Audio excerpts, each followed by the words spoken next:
So basically, I identify myself as a blogger, a creative, an influencer, an Instagrammer. I make things online. I'm one of those people. But for me, I really believe that my job is so much more than that. I just really believe in inspiring people. My great lifelong passion has been travel, about having adventures, finding joy in nature and being outside. And I love stories. And I really believe in human power stories and stories that can impact change.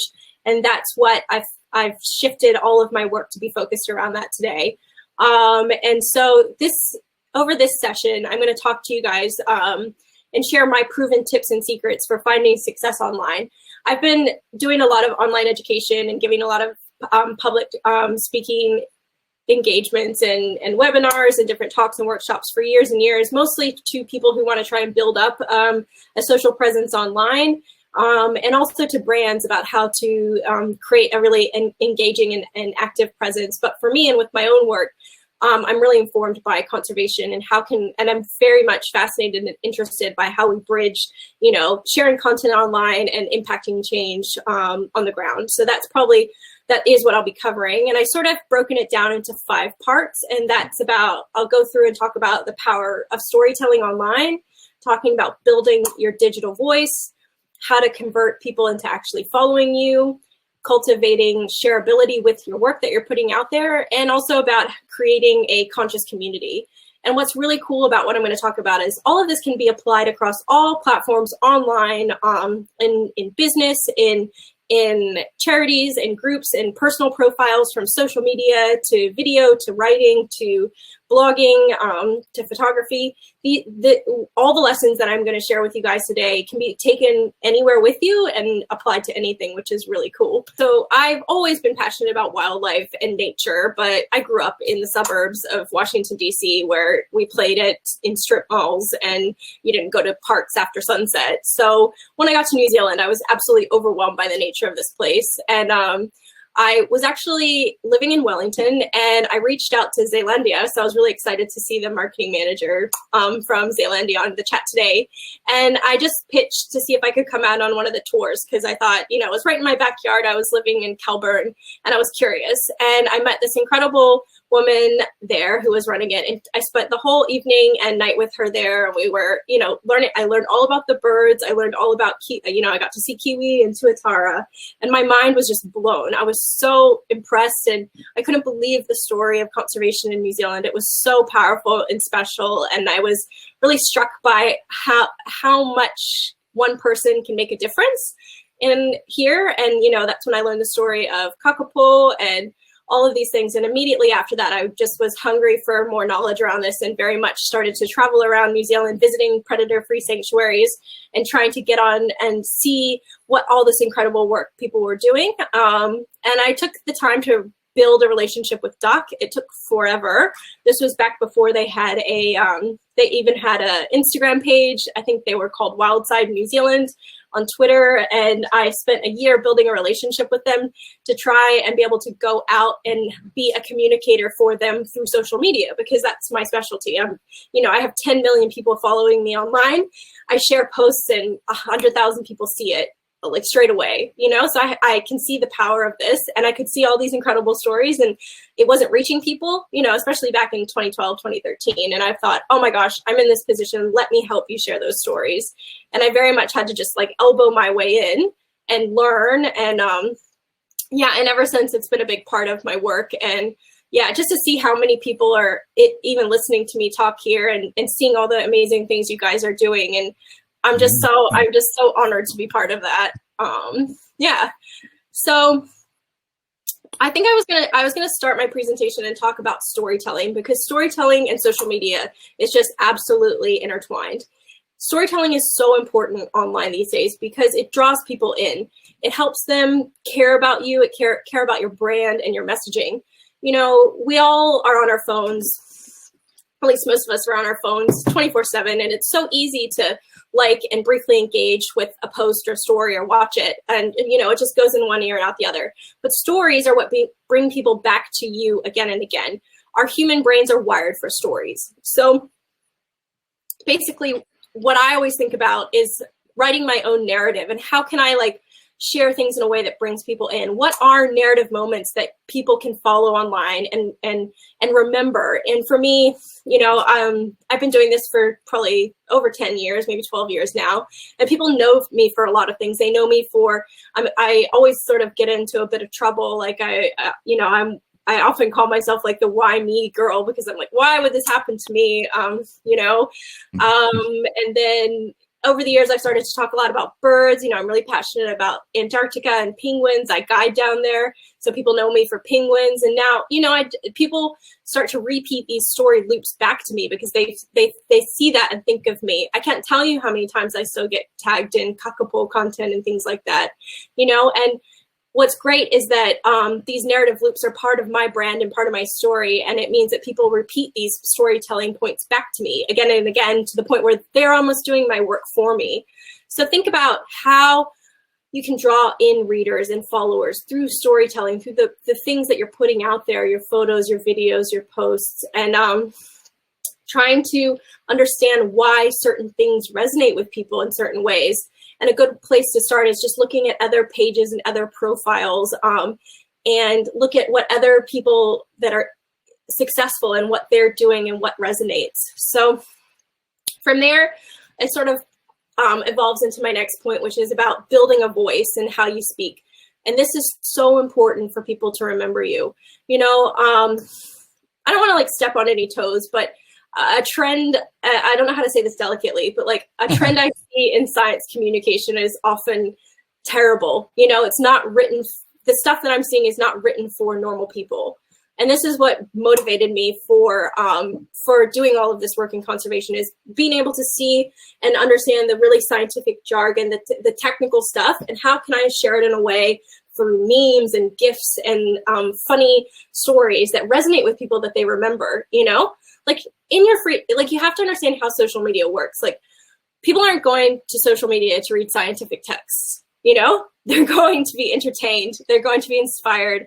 They're going for an escapism, right? So like, how can you take something that could be very technical and scientific and like disseminate it in a way that like a 16-year-old will actually care about? Because that's what mattered to me. If my generation and the generation after me doesn't care, you know, or can't relate to it, you know, you only have a couple of seconds to get people's attention. Like you need to have it stick. So this idea of building a voice that's memorable, like almost like a person. So, you know, you want, I think, I mean, I don't even know what the modern stat is, but there's over 100 million blogs in existence today. 100 million photos and videos are posted to Instagram every single day. How do you stand out from that? You know, that's massive. So no matter how you run your creative ventures, at some point or another, storytelling becomes part of that. And you have to figure out a way to bring those stories in and share them in a way that captures people. So, and because storytelling is such a hot topic among content marketers, people in digital marketing, especially visual stories, if you have that ability to be a creator and share this, there's endless opportunities. And there's a place for storytelling in all types of content, you know, whether you're writing emails, you know, MailChimp campaign, or if you're doing an Instagram post or a tweet, or if you're writing blogs or doing videos, you can always embed that storytelling into it. Again, we're humans, that's what we want. You know, we look for that bit, the little nibbles of relatability in the content. So you start having to think about what is your brand, like why are you here, what is the community, and trying to figure out where you are and what you want that to be. And that's really hard. That comes down to our really fundamental questions of, you know, like, what are you all about? What's this main thing about you? What are your goals? And then figuring out how to build a voiceover to that.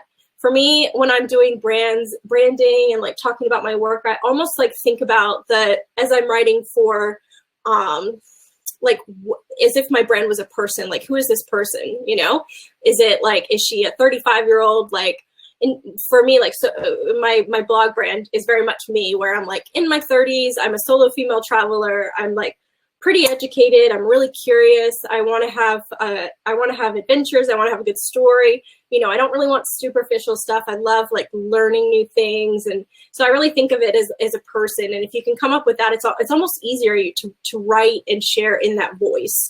So that's really important. And it's something that can change and evolve over time as well. It's not like something how you start writing in the beginning is how you'll be writing in 10 years.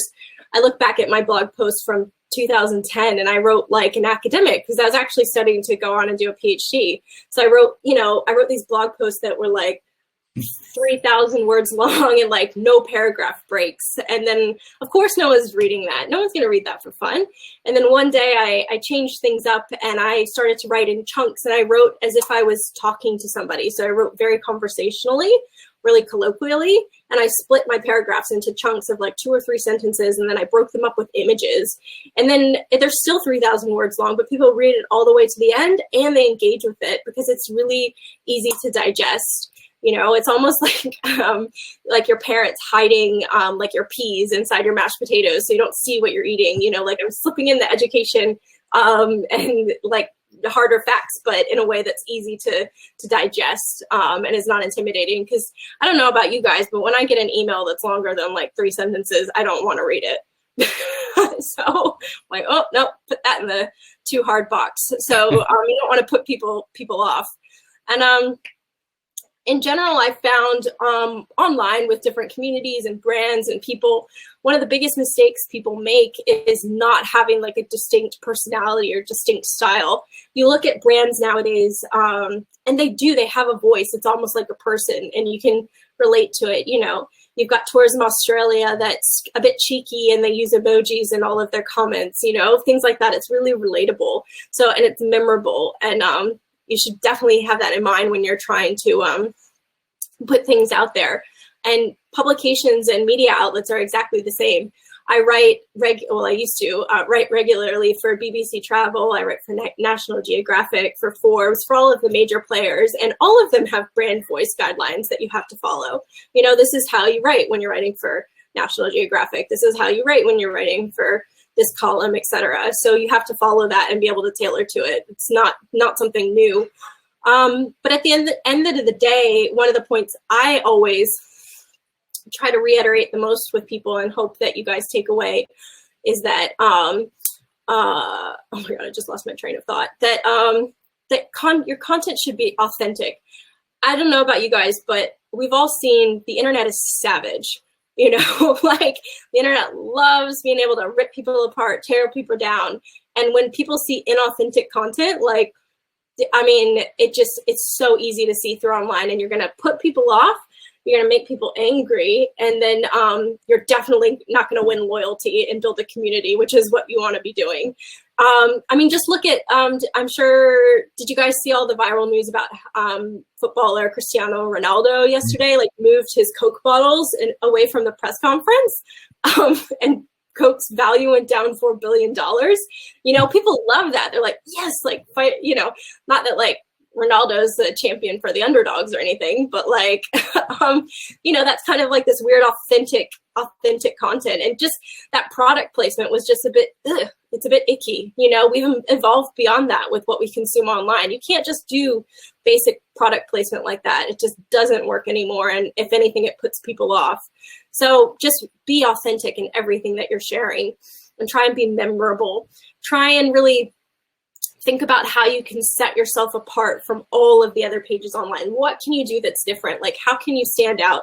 When I first started to try and build my audience online, I would always sort of come up with topics I wanted to share, and then I would spend time on each one, and I'm like, how can I shift this a little bit and share it in a way that's even better, that's like even more memorable, that's punchy, that people will like really think about and stick in their heads.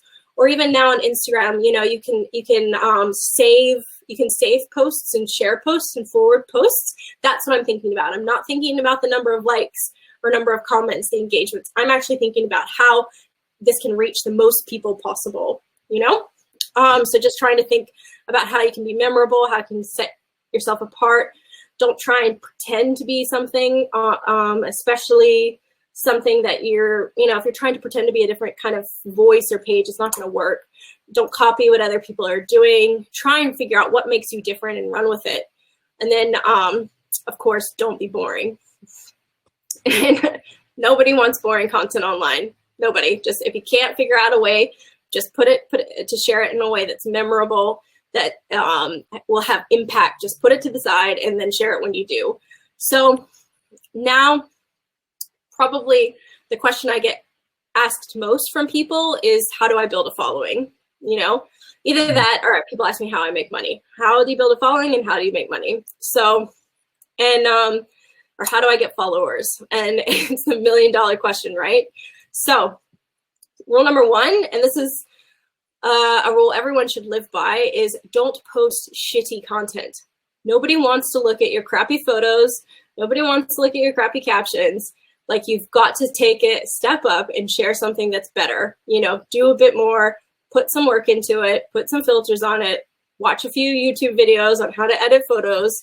There's so many free tools out there online, and like the amount of stuff I see online that's terrible is shocking. Of course, it's not going to stand out. So like, I mean, I used to always tell people, like, have a look at your Instagram page, have a look at your social media, and just take a big step back and look at it and ask yourself, like, is this crap or is this really good? Is this something I really want to share for other people? And if not, then you have to figure out how to get there, which is why I'm here, because I have lots of tips on this. The second step I think you can take to get more followers is posting regularly and consistently for months and even years. It is so important to show up every day, again and again and again. And I know there's a lot of people out there that feel like, oh, if I post too much, I'll put people off. It really doesn't work like that. The amount of posts that you put on social media or post online, in the amount of organic eyeballs that will land on it is actually quite small. You know, I share a post and maybe 5% of my followers will see it. The way that Facebook and Instagram and Twitter and all of these companies make money is by charging ads. So they limit the organic reach of every post. So you could be posting 10 times a day and you're still not going to be seen by a huge amount of people unless you're putting money behind it. So it's really important that you show up and post again and again and again and get in front of people's eyeballs and get and engage with them. I can't remember the exact statistic, but I read something recently where it's, you know, in the past 10 years, you went from having like 2 minutes of people's attention to like 5 seconds. You know, our attention spans have just dropped drastically.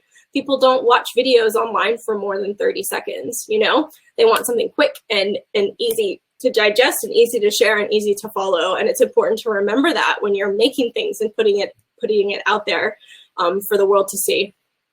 So you have to show up and post consistently. And then another major point is that you actually have to engage with people online and interact in your areas of your speciality, like be part of the conversation and sit at the table.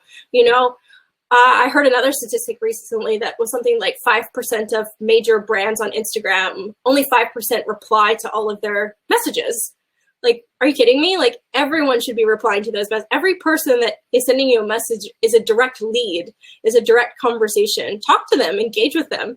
And even that's not enough. You need to go out and like talk to other people, reach more people, create this community of other people that are in your same field, all the people that are listening into this webinar today, all the people that are part of Predator Free, like build a community with them, but also take the time to go out and reach other people too. It's limitless, which is really exciting. And then my fourth point is trying to sort of hustle and get your name out there. I'll talk about that more in a little bit, but you have to be really proactive about getting your group, getting your work in front of other people. You can't just wait around for opportunities to land. You actually have to like grab them and go for it, especially now with so many people creating things online. And then finally, just being trying to be memorable and be as creative as possible online. That's so important. And I promise if all of you do that for 3 months, like you will grow, you'll gain hundreds, if not thousands of followers. If you just show up every day, you post every day, you post creative content, you're engaging, you talk to people, you hustle, you work hard, and it will pay off.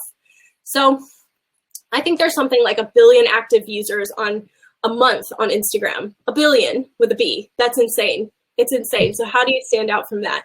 You have to give people a reason to care about you, to remember you, to be invested in you. You know, we're not entitled to followers. I even think, I've got 200,000 followers on Instagram and I work for them. I'm always working to do better and better. Even now, I'm not complacent. You have to earn people's loyalty and earn their trust. You don't just get it. So you have to give people a reason to follow you. Why should someone follow you? Like sit back and ask yourself that question and write out some answers if you have the time.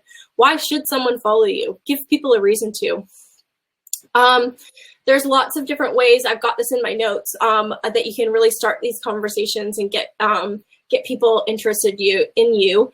One of the biggest ways is you can give something away. I've done this with Predator Free 2050 with posters and things like that. People love a giveaway. And of course, when you run them, you want to make following you part of that. But if you can get people talking as well, make them comment and share things, that's really powerful. Try and be people's friends, be genuine, be real. I think of all of my followers as my friends. I talk to them. In fact, 2 of my best friends in New Zealand were followers of mine that I met when I first moved here 10 years ago. And I just reached out because I was in Wellington and I didn't know anybody. So I really think about that as, I don't think of them as numbers or random people. I think of it as real people who are friends.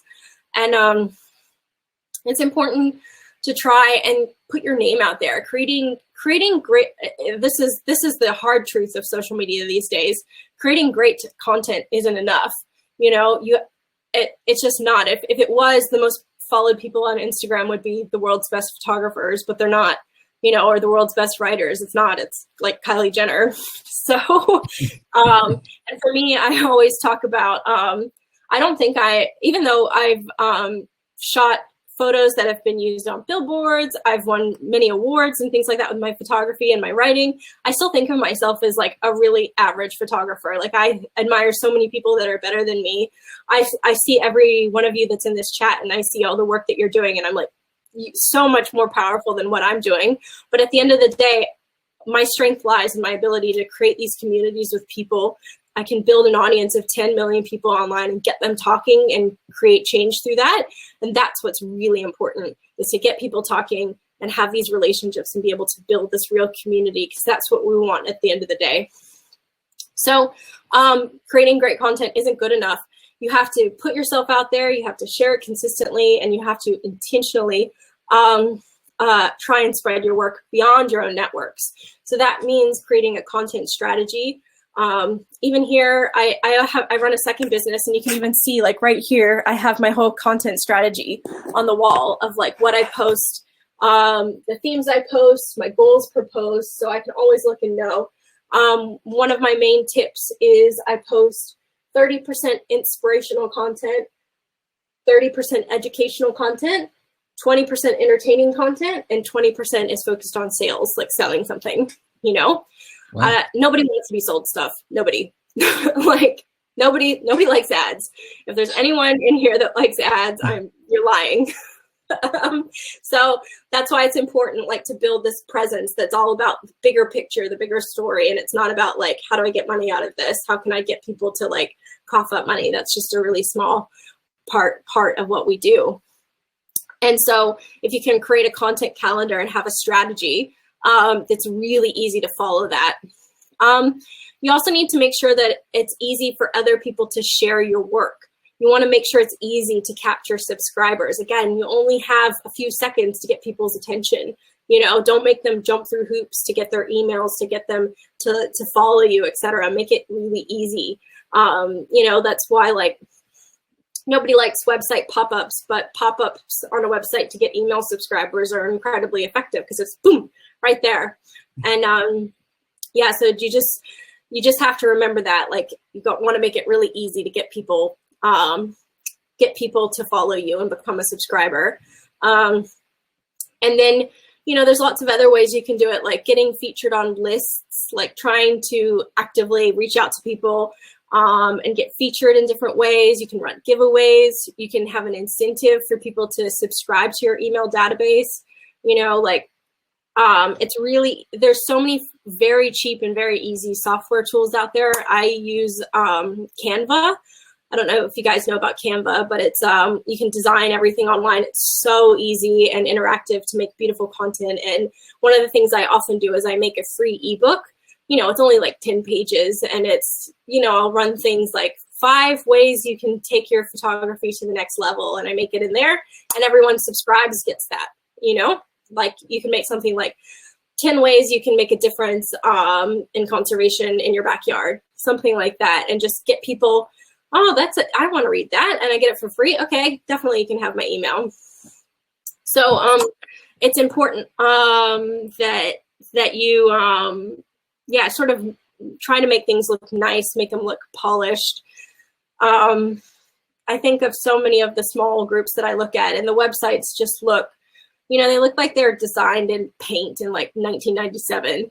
You know, you've got Wix, you've got Squarespace, you've got WordPress, you've got all these websites that are either free or cheap to make a nice looking website. And it needs to be a page, but like, put some effort into it, you know, like, and if you don't know, watch some videos on YouTube. YouTube has tons and tons of videos of how to do things. Like even with my second business, I use Wix. And when I'm not sure of something, I just Google, how do I do this on Wix? How do I do this on Wix on YouTube?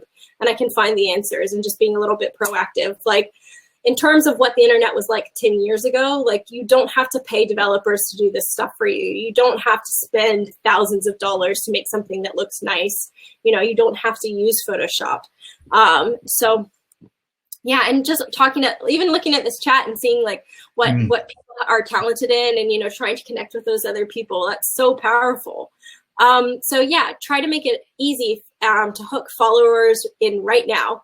You know, publish daily, set some targets, and just ask yourself simple questions like, what would I click on? What do I click on?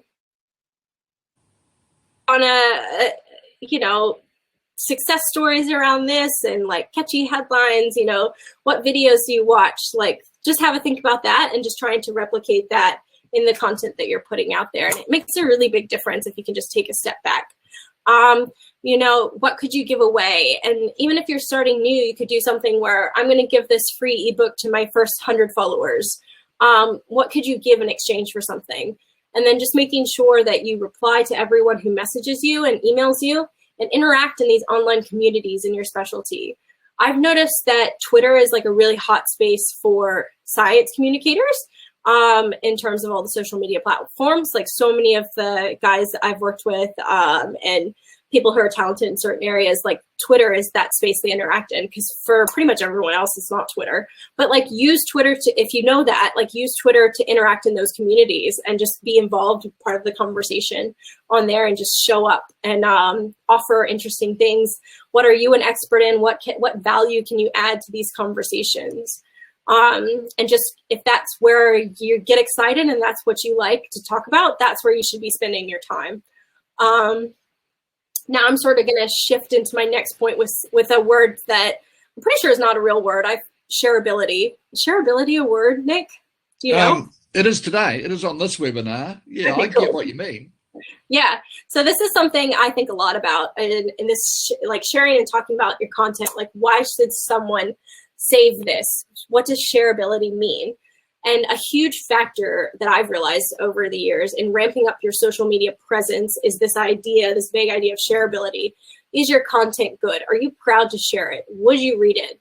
I know maybe this is my Americanness speaking, but like, I know you guys have the big tall poppy syndrome here in New Zealand, and you don't often want to like shout to the rooftops of all your successes. You know, I can't tell you how many people I've met who've, you know, only later on did I learn that they were like Olympic skiers, or, you know, they saved this bird species. And it's like, how did that not come up sooner? And so you have, but the way the internet works is that you have to be able to promote yourself and be proud of what you share. And I can guarantee all of the work that you guys are doing is really powerful and really special, and it's worth sharing. And it should be your duty to share it, because you need to get more people behind you. And if you have any like issues about like not wanting to like stand out or step on toes or be noticeable, you just have to get over it, you know, and just think about the bigger picture. And the bigger picture is reaching more people and galvanizing people and inspiring people. And you know, really think about why people should get behind what you're sharing too, and who can relate to that content. And so one thing I've really noticed over the years is that consistency builds trust, which leads to growth. I feel like I should have that on a slide. I'm just going to repeat it because I think it's powerful. Consistency builds trust, and trust leads to growth. So creating, like I said before, creating great content isn't good enough. You also have to put yourself out there, and you have to share it consistently and intentionally. Just try and spread your work beyond your own networks. And this is something that I really think about. It's the hustle. You have to inspire other people to share your work too. And then that way your networks, they grow and grow and grow. You reach this person, they share it to this person, they share it to this person, and it just gets bigger and bigger. So if you see an opportunity, you need to take it. Don't be afraid to promote yourself and be proud of what you're sharing. And you guys are probably all experts in everything that you're doing. That's so valuable.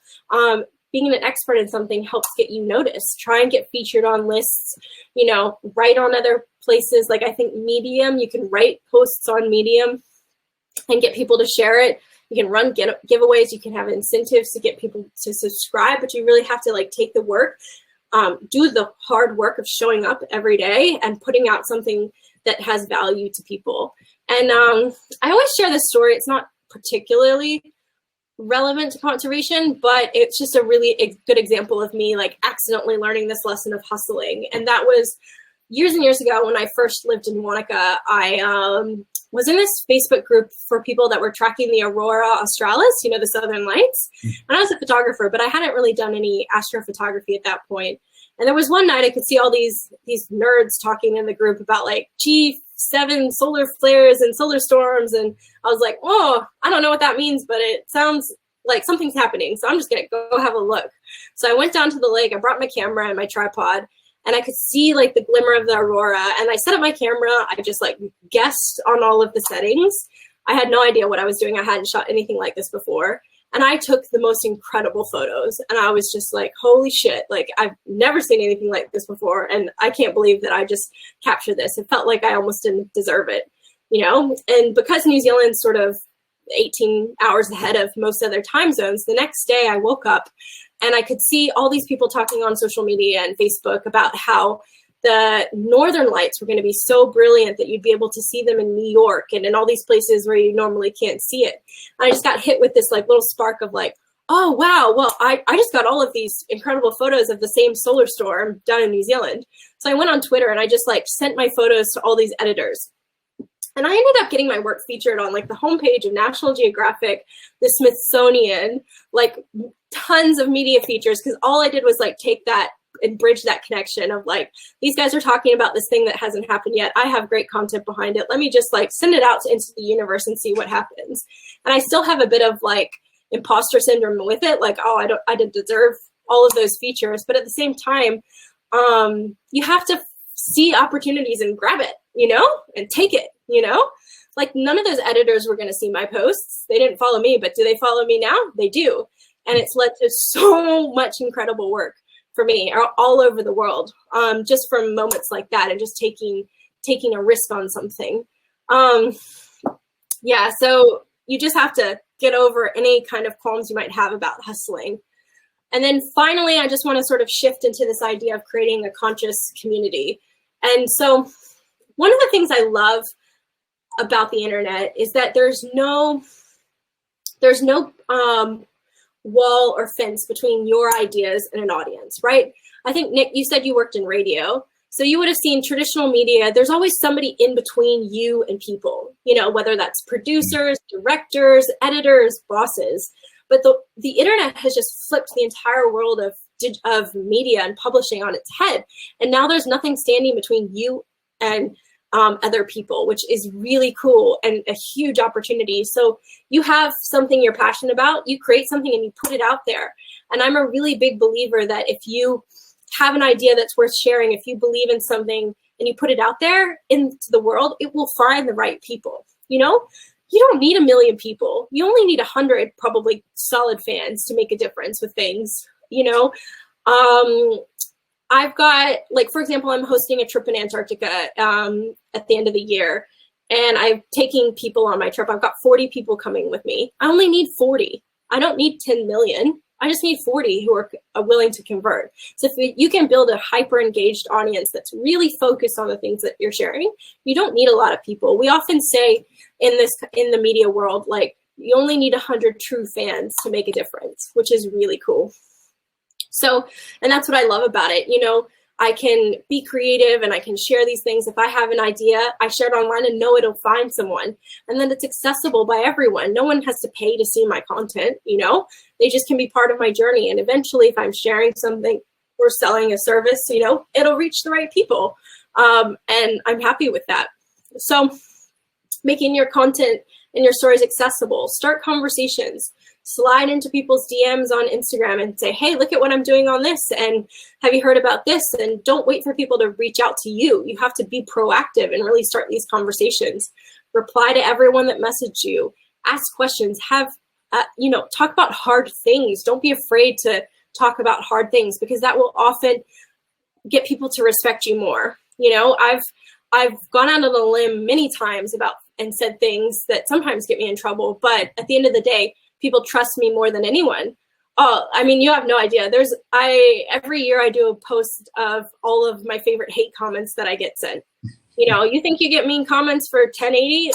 I get death threats like every month, you know, like there's Kiwis that tell me to go home like every week and why are you here? You know, but at the end of the day, like, I really am proud that I take a stand on a lot of things and stand up for it. And people respect me for that, and they respect my profile for it. So,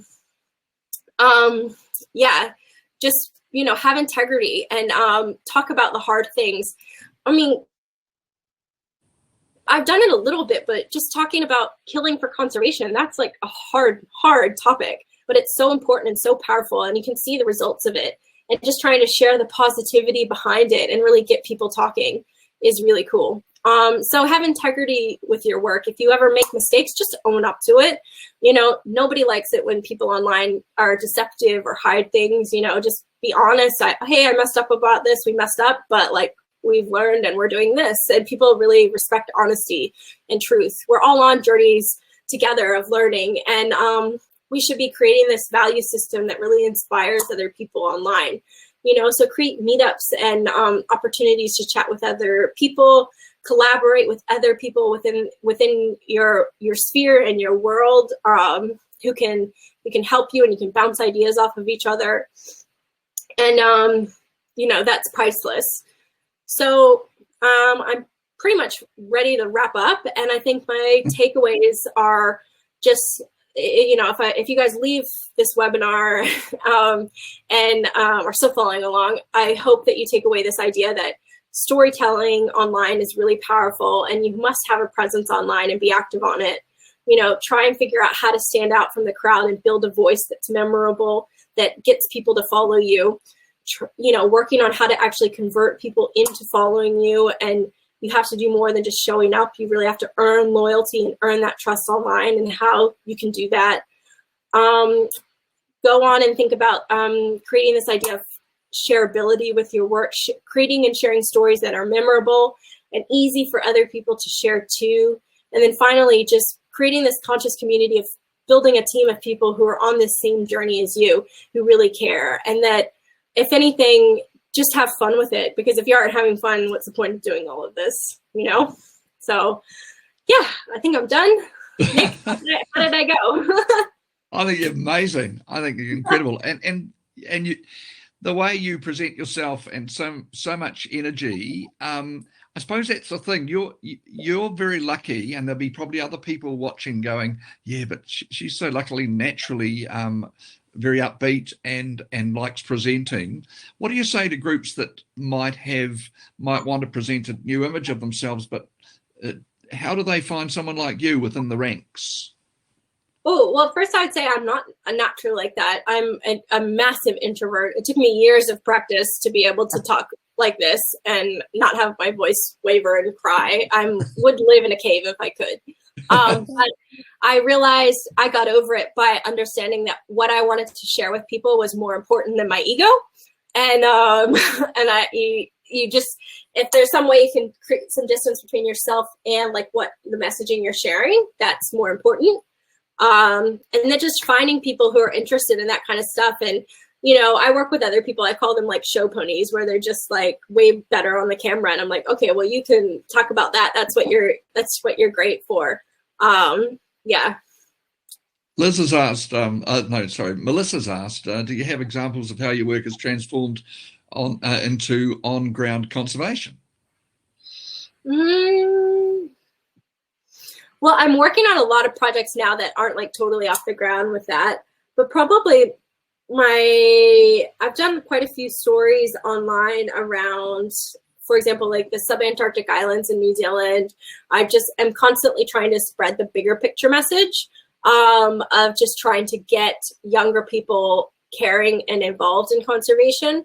So for example, I've done a lot of talks and worked a lot with different traps and how you can trap in your backyard in New Zealand. I've done a lot of work trying to inspire tourists visiting New Zealand to see it more than just an Instagram photo and know about all of the conservation projects that are going on the ground. And then now I'm working really hard to like try and convert that into like actual meetups of people and volunteering in person here. But for me, very much like I'm playing to my strengths, and my strengths is more people that I can get to know about this stuff that's happening, the better.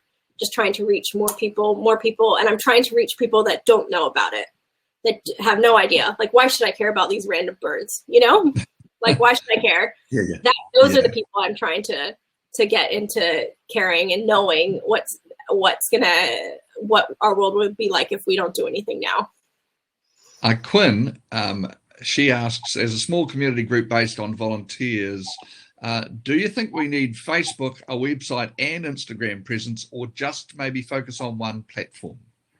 It depends, and it depends on who you're, what you're trying to achieve, what your goals are. But I'd probably just start on Facebook, and I would make a Facebook group that people can be part of and talk and have a conversation. And then as if you're growing, I don't know what your goals are, but if you're like trying to get funding, or you're trying to like, get more people talking about it, then I would work on building a presence across platforms. And like a website literally can just be one page, a page, it's a title. This is what I'm all about. This is what we're doing, and contact information that you can like direct people to. But the more people you can convert to being part of your community, the better. And the best way, or the best manner of getting conversions, is emails, because social media will always limit the how many people see your content. You could have 100 followers, but because Facebook only shows your content to 5% of your followers, then you're limited. Whereas if email, you have this direct link between you and a person, so you can always talk to them. Sarah asks, could you give a couple of tips? It's a pretty curly one for some people to deal with, but it's the predator issues, specifically talking about killing animals and handling objections from people. Can you give us a tip on how you might work that when you're talking to people up front? Yeah, it's really hard. That's a conversation that everybody struggles with. But for me, I always focus on positive outcomes, like because we trapped this year, we saved this many birds, something like that. So if you're going to show something hard and negative, like always have a positive to go with it, I think makes a big difference. A success story, like really thinking about the success stories, and then just thinking about like, telling those hard truths. Like, if we don't do this, we won't have these birds anymore. And just trying to break it down into the most simple English that you can, and just showing, like, for example, I do all this work down in Antarctica and the subantarctics, and I often show people, I'm like, we'll look at South Georgia. We really have like the final last rats are gone, and look at where you are. Look at what you have now. You have a beach with 500,000 penguins on it, with albatross flying, so many albatross around you, you can't even like count them all. Imagine this is what we could have. So just trying to balance it. And then just, I also personally is like, I always try to like acknowledge, like, this is what we have now. This is the best thing that we have now. Maybe things will be better and different down the track. There's always new tech coming out. There's so many newer things, but we don't have time. Like, we have to focus on what we have now, and then know that we try to do better. There's a good one here from Bella, who's just interested. Do you have any advice of how to engage those people who currently don't know or maybe don't care about conservation? Any starters for 10 with people like that? Get them into the room? I would just start really basic, because that's actually like a lot of the people I'm talking to are like that. So, I'll hold a photo of like a kiwi, like I was just in France and with the Kiwi guys down there and holding a Kiwi chicken, like, I don't remember what the stat is, but like 9 out of 10 nests fail. But look at this, because of trapping, like this is what we have. And people love cute animal photos and videos. Like you can't go wrong with that. And that's just like punchy content.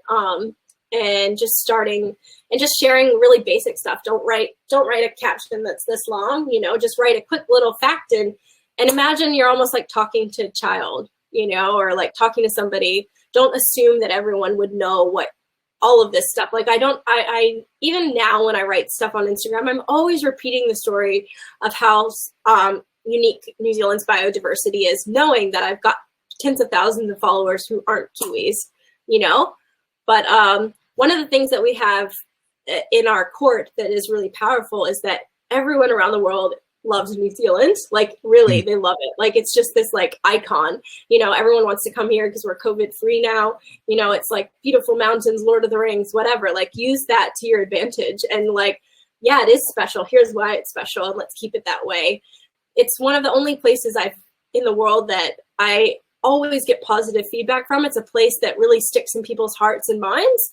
And one of the things I really want to do, especially when the borders open up, is like how to bridge that gap with funding from America and other places around the world. Because, America has a massive donation culture, and America is one of the largest demographics of tourism within New Zealand. Like, how can you bridge that and have those people connected with these projects here, Yeah.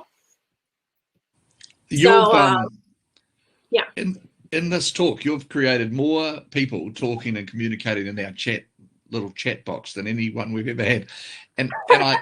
So do you think that's because we've got quite a lot of communicators already here viewing us, or do you just think that once people realize to get the information out, it works better? Yeah, I just think you could kill as many like stoats and possums as possible, but if normal people don't know about it, if no one knows why, like, how are you going to keep getting funding, and how are you going to keep having the next generation care? The communication is so important and so powerful. And for me, that bridging that gap is the most important thing. I don't know. I love starting conversations. I love when people push me on certain things and like how I can do better. And there's only so much I know, right? Like, so being able to have these conversations and bounce ideas, I think is so important, Yeah, a lot of people already, even in our chat boxes, have been swapping emails, finding out what one does better than they do and going, well, can we collaborate? And I mean, that's huge, isn't it? When you get all people together, starting to come together with this in this space. Yeah. And I wonder, like, I just had this idea that it only just popped in my head is, I don't have a scientific background, but I imagine I do have an academic background, and I imagine like emotion is never meant to be part of the stuff you're sharing, right? Like it's got to be very analytical and clear and to the points, but that's not how in the internet works, and it's not how we work as humans. So I think for me, it is really important to include those emotions, and that's what I do with all the content I share is, when I landed on that beach for the first time on South Georgia, I just sank to my knees in the sand and started to cry because I couldn't believe that I was surrounded by such raw nature. Or this is a long story, but it really short synopsis is a couple of years ago, I was tramping in Rakiota on Stewart Island, and I came across 150 beaching pilot whales, and they all died, and it wrecked me. It absolutely wrecked me. And I shared that story online at the time, and it went massively viral. And even now, whale conservation, especially around strandings, is a huge part of what I want to change and work on and be able to share with people. And I've told that story a few times in public speaking and online, and I can't tell you how many people like cry with me, because it's so powerful. These are creatures that this shouldn't be happening. You shouldn't be seeing this. And you are. And so like my strength was like, I was able to take those emotions, that raw vulnerability, and put it out there. That's what makes a difference. You know, how does it feel when you're holding a kiwi chick that you've pulled out of a desk for the first time? What does that make you feel? Like, you know, it's so cool. And that's what will resonate with people, is to be able to share that, you know, share that passion, share the humanness of it, right? Like the authenticity is really important. Yeah. Bruce has written bravo about emotions. So right. Hey, we thank you so much for your time today and your insights and your tips. You can tell there are a lot of people that are with us today that are well into many years of doing this work, and they're still looking for ways to get the message out. You've really helped. Thanks so much. And so what's between now and the Antarctica trip, what's your other main stuff you're doing? Well, I've opened up a houseplant shop in Littleton in my partner's restaurant, just because my travel work disappeared and I love plants, and I think bringing nature inside is good for everybody. But like, I'm trying to make this place, the profits from this, be able to help all of the groups that I'm working with and supporting. I'm really inspired by like 1% for the Planet and those kinds of organizations, of how you can get brands to convert into supporting causes and stuff like that. So I'm hoping this winter I'm gonna spend more time out in the Banks Peninsula in Canterbury, where I live, follow some of the amazing projects going on here, and just, you know, I've been on the road for like 10 years, so it's actually really nice to be in the same place every day. Feels really good. And yeah, I'm happy and it's nice. I can tell. Thanks so much, Liz. It's been just brilliant talking to you, and to everybody that's tuned into this one. Thanks a lot. You know, we had a really good turnout and some great chats that were happening at the same time, people connecting up. We'll be coming back with another one soon. Remember, this is recorded, the whole thing. So if you've liked what you have heard and seen, you can just get people to check out the recorded copy of this, and that will be on the Predator Free New Zealand Trust website.